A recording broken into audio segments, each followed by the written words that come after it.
दोस्तों आज के यह वीडियो किस बारे में होगा ये आप थंबनेल में तो देखे होंगे, पर इसके बारे में एक ही बात कहेंगे कि नक्सलवाद एक भारत का घटिया और अत्याचारी लोग होते हैं।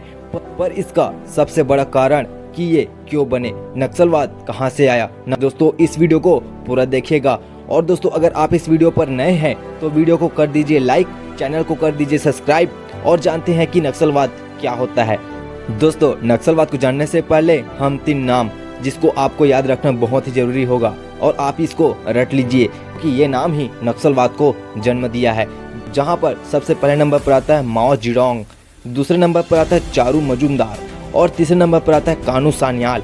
ये 3 लोगों ने ही नक्सलवाद को उत्पन्न किया। पर कैसे इतनी बड़ी नक्सलवाद का संगठन किया तो हम आपको बता दें। सन 1949 की बात थी जब माओ जेडोंग ने सत्ता संभाली। पर ऐसा करना जरूरी क्यों था, तो इनका सबसे बड़ा कारण था क्रांति फैलाना। इनका यानी माओ जेडोंग का कहना था कि जो लोग अमीर हैं यानी ज्यादा जगहों पर कम लोगों का कब्जा है तो इसको खत्म करना।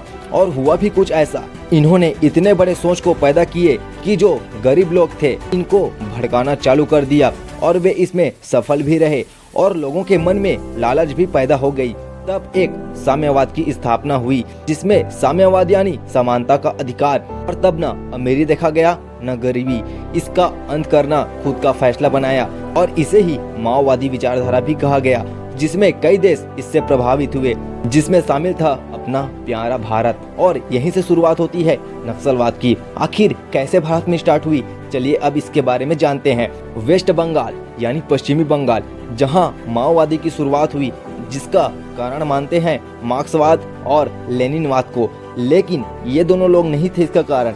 इसका मेन कारण था माओ जेडोंग। पर पश्चिमी बंगाल में इसको माओ जेडोंग ने चालू नहीं किया, इसको गुरु माने और चारू मजूमदार और कानू सान्याल यही 2 व्यक्ति थे जो नक्सलवाद का कारण बने।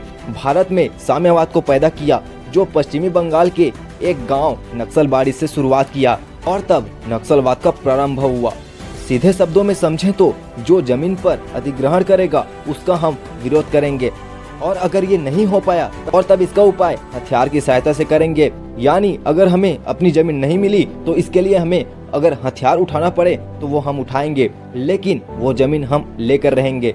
दोस्तों पश्चिम बंगाल की जो जमीन थी वो जमींदारों की थी और ये जमीन अब गवर्नमेंट के हाथ में जाने लगी। चारू मजूमदार और कानू सान्याल ने लोगों को इतना सिखा दिया था कि अपनी पूर्ति के लिए जमींदारों से तो लड़ेंगे, अगर सरकार सामने आई तो हम उसका भी विरोध करेंगे और हथियारों का सहारा लेना पड़े तो हम लेंगे और उस जमीन के लिए चाहे सरकार से भी लड़ना पड़े तो वो हम लड़ेंगे। और ये हथियारों का सहारा लेकर के खुद को अलग रखना सही समझे, अपने हक के लिए लड़ने लगे और यही नक्सलवाद का जन्म लिया। दोस्तों अब यहाँ पर एक बात जो सभी के मन में आता है कि नक्सली कहाँ से खाना खाते हैं, उनके पास हथियार कहाँ से आता है, तो हम इसके बारे में भी आपके साथ शेयर करते हैं।